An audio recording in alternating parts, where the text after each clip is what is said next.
Buenas, mi nombre es Nicole Altagracia Díaz. Vamos a hablar sobre lo que es la última unidad de nuestro programa de clase. Espero que este aporte sea de gran ayuda y gran importancia para cada uno de nosotros y espero que les guste.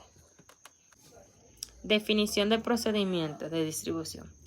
Es la cuota o porción que toca a alguien de lo que se reparte entre varias personas, hecha la cuenta proporcionada a lo más o menos cada una debe de pagar o presidir. La distribución a prorrata procede cuando se trata de distribuir el precio producido por la venta del objeto mobiliario o inmobiliario embargado que estaban hipotecados o no hipotecados. Los acreedores reciben un dividendo proporcional a su crédito, por lo que cada uno de ellos contribuye a soportar la pérdida total. Esta solución está prevista previa en el artículo 2093 del Código Civil. Los bienes del deudor son la prenda común de los acreedores, distribuyéndose el precio entre ellas prorrata, a menos que exista entre los mismos causa legítima de preferencia. El orden. En cuanto al procedimiento, también hay diferencia entre el orden y la distribución. En primer lugar, debemos destacar que en la distribución no hay que acudir a una tentativa previa de arreglo amigable. La distribución amigable no existe, o al menos que se confunda con la consensual. Otra diferencia se conviene destacar que la distribución va precedida del depósito de la suma repartida entre la colecturía del impuesto interno. Formalidades preliminares en la apertura del orden. El procedimiento tiene dos formalidades básicas. La primera es la consignación y la segunda es la solicitud de apertura de la distribución. La segunda debe estar precedida a la primera. El procedimiento. La consignación es el depósito de dinero en el lugar indicado por la ley. Es evidente que la finalidad del legislador es no dejar dinero en mano ajena por mucho tiempo. Es por ello que el artículo 657 del Código Procesal Civil establece que, no poniéndose de acuerdo en el embargador y los acreedores, en el transcurso de un mes, el oficial que haya procedido a la venta estará obligado a depositar ante la octava siguiente, a cargo de todas las oposiciones, el importe de la venta con deducción de sus gastos según la tasación hecha por el juez de la minuta del acta. Perseguimiento a la apertura de la distribución. Después que se ha efectuado la consignación, procede a perseguir la apertura de la distribución. La misma se hace por medio de una instancia que es elevada al abogado del embargante o de la parte más diligente a sus defectos, al presidente del tribunal de la primera instancia, al cual hubiese pertenecido la competencia para conocer los incidentes del embargo o de su validez. Según este texto, el ejecutante, la parte más diligente, hará el requerimiento, como dijimos más arriba, no propiamente por medio de una instancia, sino por simple nota inscrita en el mismo registro. Intimación para que se produzcan los documentos. De acuerdo con el artículo 659 del Código Procesal Civil, una vez vencidos los plazos del artículo 656 y 657 del mismo código, en virtud del auto del juez consumisario, se emitirán los plazos acreedores para que produzcan su documento y a la parte a quien se embarga para que tome comunicación de ello y hacerle reparto si hubiera lugar. Este procedimiento tiene innecesarias complicaciones, pues primero se lanza un requerimiento y se dicta un auto y luego otro requerimiento seguido a su auto. Las intimaciones se notifican a los acreedores con fines de invitarlo a que produzcan los documentos y a la parte embargada para que tomen comunicación de los documentos producidos y la contradigan si estima pertinente. Caducidad en cuanto a los actos. Lo que hemos dicho precedentemente es relativo a la caducidad en cuanto a lo personal. En cuanto a los actos, debemos afirmar que el acto debe producirse en el plazo de que hemos indicado y si así no se hace, hay caducidad. No hay depósito de los títulos certificativos. Si hay caducidad, debemos tener presente que el artículo 660 del Código Procesal Civil somete que la caducidad, las dos formalidades, es decir, la producción y el depósito. También tenemos lo que es la denuncia del estado de colocación provisional. Una vez que se ha transcurrido el plazo de producción, el juez redacta un estado de colocación provisional. No hay plazo para el juez hacer o redactar este reglamento.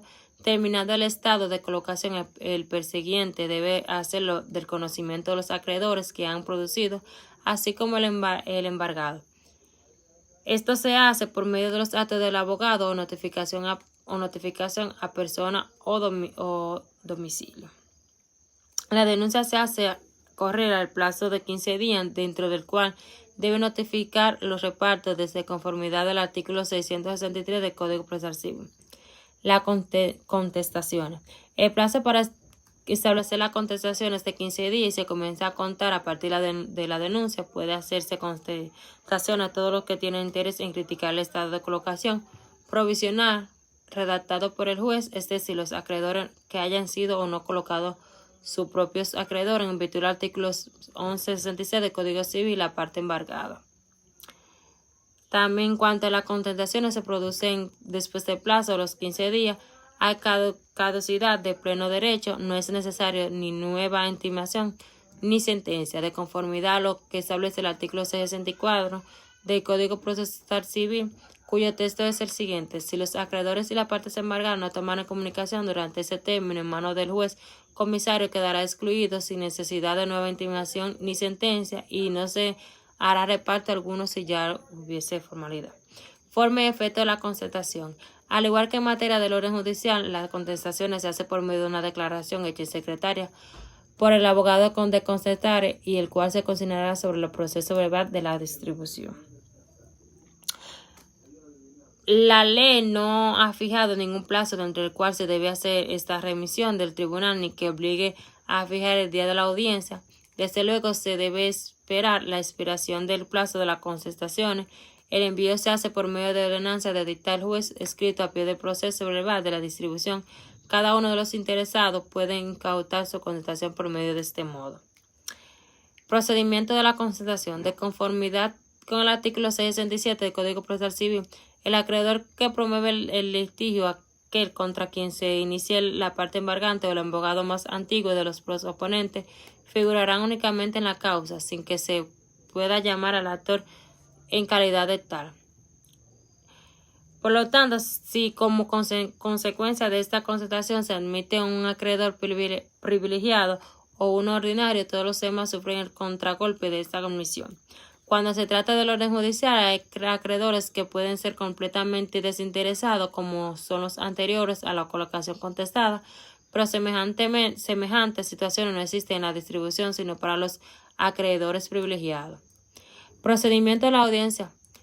Procedimiento de la audiencia. La audiencia se persigue por un simple acto de requerimiento de la parte más diligente, salvo frente al embargo que recibe si hay lugar una citación. El asunto se instruye según el procedimiento sencillo establecido por el artículo 68 del Código Procesal Civil. La sentencia dictará en virtud de informe del juez comisario y prevista las conclusiones del fiscal. En los 10 días después de la notificación del abogado se interpondrá la apelación de esta sentencia y el alto notificará en el domiciliario del abogado, debiéndose contener citación y enunciar los agravios y fallándose en esto mismo que materia sumaría todo. La ordenanza del reglamento ordinario y su efecto. El primer problema que se nos presenta en lo relativo al reglamento definitivo es que la ley no estableció ningún plazo dentro del cual el primer problema es que se lo presenta en lo relativo al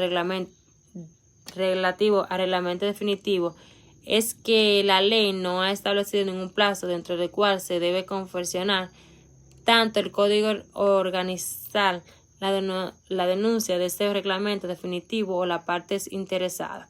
La ordenanza de cierre tiene autoridad de cosa juzgada, ya que contiene el reglamento definitivo. A esta solución llegamos por analogía a lo que se establece en materia de orden judicial. Es por ello que todas las vías de recurso admitidas en el orden contra el reglamento definitivo son válidas. Si no hubiese contestación, cerrará el juez comisario su expediente y detendrá la distribución a prórrata de las sumas. Ordenanza en el que el secretario haga mandamiento a los acreedores para que estos ratifiquen la sinceridad de sus créditos, de acuerdo a lo que establece el artículo 665 del Código Procesal Civil. 8 días después de la ordenanza de cierre se entregará a los acreedores la factura de colocación. Esta entrega la hace el secretario, pero para que un mandamiento pueda entregarse a un acreedor debe de estar asistido de su abogado y afirmar en secretaría que la suma que reclama le es o debida realmente y que él no ha recibido nada a cuenta. La afirmación es sinceridad, está prescrita o no, constatación, el artículo 671 del Código Procesal Civil dice 8 días después de cerrarse el expediente, el secretario librará los mandamientos en el contenido a los creadores para que en virtud de ellos ratifiquen ante la sinceridad de sus créditos. Procedimiento del orden judicial. A favor del arrendador existe una derogación a las reglas antes expuestas. Esta derogación aparece en el artículo 61 del Código Procesal Civil.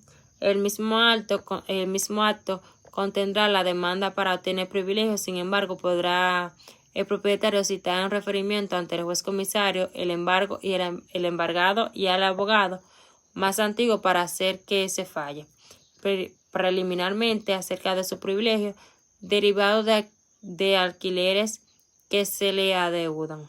Los acreedores privilegiados están obligados, al igual que los otros, a producir el plazo de un mes, y la demanda de privilegio debe, al igual que la simple demanda de colocación, incoarse en este plazo bajo la pena de caducidad.